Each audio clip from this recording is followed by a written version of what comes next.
அறுசுவை அட்டில். இன்னைக்கு நம்ம பார்க்க போகிறது முளை கட்டிய பயிர் ரோல் ரெசிபி. வாங்க எப்படி செய்யறதுன்னு பார்க்கலாம். ஹாய், இந்த ரோல் செய்யறதுக்காக பச்சை பயிர் முளை கட்டினதை ஃபஸ்ட்டு எடுத்துக்கலாம். அதே மாதிரி ஃபஸ்ட்டு சப்பாத்தி ரெடி பண்ணிக்க போகிறோம். நம்ம ஏற்கனவே ஒரு சப்பாத்தி ரோல் செஞ்சுருக்கோம். அதே மாதிரியே மாவு எண்ணெய் ஊற்றி உப்பு போட்டு பிசைஞ்சு எடுத்து சப்பாத்தி ரெடி பண்ணிக்கலாம். இந்த ரோல் ரெசிபி வந்து சின்ன குழந்தைங்கள்லேருந்து பெரியவங்க வரைக்குமே சாப்பிட்லாம். டயட்டை ஃபாலோ பண்ணுறவங்க, அதே மாதிரி குட்டீஸ் எல்லாம் இந்த முளைக்கட்டின பயிரை கொடுத்தா சும்மா சாப்பிட மாட்டாங்க. இந்த மாதிரி ரோல் மாதிரி செஞ்சு கொடுக்குறப்ப டிஃப்ரெண்ட்டாகவும் இருக்கும், டேஸ்ட்டாகவும் இருக்கும், சாப்பிட்ருவாங்க. இதில் நம்ம முட்டையும் சேர்த்துக்க போகிறோம். முட்டைக்கு தேவையான மசாலா பொருள் பார்த்துடலாம். Garam masala 1/4 tablespoon, chilli flakes கொஞ்சம், உப்பு கொஞ்சம், மிளகாய் 1, மஞ்சத்தூள் கொஞ்சம். உங்களுக்கு காரம் ஜாஸ்தி வேணும்னா மிளகாத்தூள் இன்னும் கொஞ்சம் சேர்த்தி கூட போட்டுக்கலாம். அதே மாதிரி பெரிய வெங்காயம் பொடி பொடியாக கட் பண்ணி வச்சுருக்கிறேன். உங்களுக்கு தேவையான அளவு சேர்த்துக்கலாம். நான் இதில் அரை வெங்காயம் அளவு சேர்த்திக்க போகிறேன் 2 முட்டைக்கு. அதே மாதிரி தக்காளி வந்து கொஞ்சமாக சேர்த்திக்க போகிறோம்.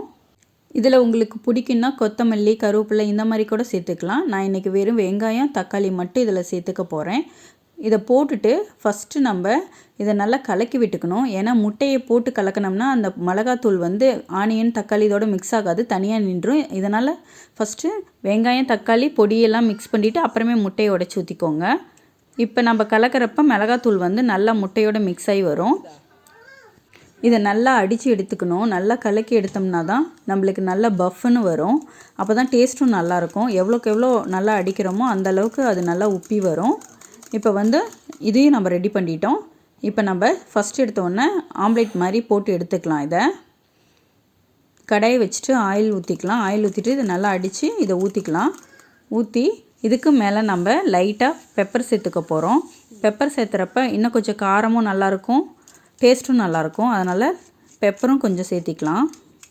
எப்பயுமே முட்டையில் வெங்காயம் தக்காளி இதெல்லாம் போட்டு செய்கிறப்ப அது சிம்மில் வச்சு தான் வேக வைக்கணும். இல்லைன்னா அது என்ன ஆகும், டக்குன்னு அடியில் கருகிரும், ஆனால் உள்ளே வேகாத மாதிரி ஆயிரும். அதனால் இந்த மாதிரி ஆம்லேட் போடுறப்ப நம்ம என்ன பண்ணணும், சிம்மில் வச்சு வேக வச்சு எடுத்துக்கோங்க. அப்போ தான் நல்லா உள்ளே வெந்து வரும். நம்ம ஃபஸ்ட்டு இதை ரெடி பண்ணியாச்சு. இதுக்கு அடுத்து நம்ம சப்பாத்தியை ரெடி பண்ணிக்க போகிறோம்.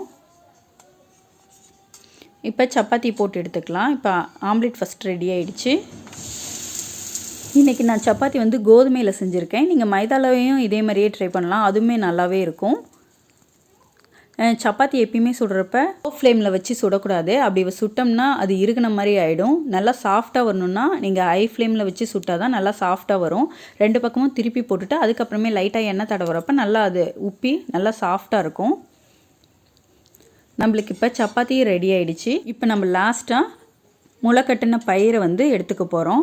இது வந்து முளைக்கட்டின பயிர் வந்து பச்சை பயிரில் முளைக்கட்டினது. நீங்கள் வீட்டில் முளைக்கட்டி வச்சுருந்தாலும் சரி, இல்லை கடையில் ரெடிமேட் வாங்கிக்கிட்டாலும் சரி, இது நல்லா இந்த பயிர் வந்து நல்லா வளர்ந்துருக்கணும். ரொம்ப சின்னதாக இருந்துச்சுன்னா போட்ட உடனே ரொம்ப வாடி வதங்கிரும். இந்த அளவுக்குனாச்சும் நீட்டமாக இருந்தால் தான் அது நல்லா நூடுல்ஸ் மாதிரி வரும். அதே மாதிரி இதுக்கு வந்து கடாயில் எண்ணெய் ஊற்ற தேவையில்ல. நம்ம வெறும் கடாயில் சும்மா போட்டு ஒரு 2 நிமிஷம் ஃப்ரை பண்ணாவே அது நல்லா வதங்கி வந்துடும். இது ரொம்ப நேரம் விட தேவையில்ல. தோசைக்கல்லில் நீங்கள் சப்பாத்தி எடுத்துகிட்டு அதே தோசைக்கல்லில் எண்ணெய் இல்லாமல் இதை போட்டு எடுத்துடலாம். ஒரு 2 நிமிஷம் வணங்க விட்டாவே இது நல்லா வணங்கி வந்துடும். சப்பாத்தி வச்சுட்டு ஆம்லேட்டையும் அதில் வச்சிடுறோம். அதுக்கடுத்து இதில் உங்களுக்கு பிடிச்ச சாஸ் எது வேணாலும் வச்சுக்கலாம். நான் செஸ்வான் சட்னி வச்சுருக்கேன். அந்த வீடியோவும் ஏற்கனவே உங்களுக்கு போட்டிருக்கேன். நீங்கள் வேணால் அதை ட்ரை பண்ணி பாருங்கள். இப்போ நம்மளுக்கு இந்த முளைக்கட்டின பயிரும் நல்லா வணங்கிருச்சு. அதையும் இதோடு எடுத்து வச்சுக்கலாம். உங்களுக்கு எந்த அளவு தேவையோ அந்த அளவுக்கு வச்சுக்கலாம். ஏற்கனவே சொன்ன மாதிரி பயிர் இதுக்கு நல்லா வளர்ந்து நீட்டமாக இருந்தால் தான் இது நல்லா வரும். சின்ன சின்ன பயிராக இருந்தால் தோசைக்கல்லில் போட்டோடனே ஒட்டிக்கும். அதனால் நீட்ட பயிராக எடுத்துக்கோங்க.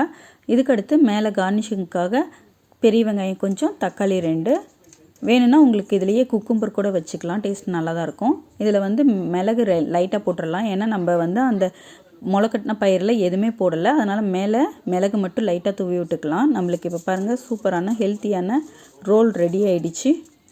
இது மற்ற ரோலை விட இது கொஞ்சம் டிஃப்ரெண்ட்டாகவும் டேஸ்ட்டாகவும் இருக்கும். நீங்களும் இதை ட்ரை பண்ணி பாருங்கள். எப்படி இருக்குன்னு கமெண்டில் சொல்லுங்கள். உங்களுக்கு இந்த ரெசிபி பிடிச்சிருந்துச்சுன்னா உங்கள் ஃப்ரெண்ட்ஸ்க்கும் ஷேர் பண்ணுங்கள்.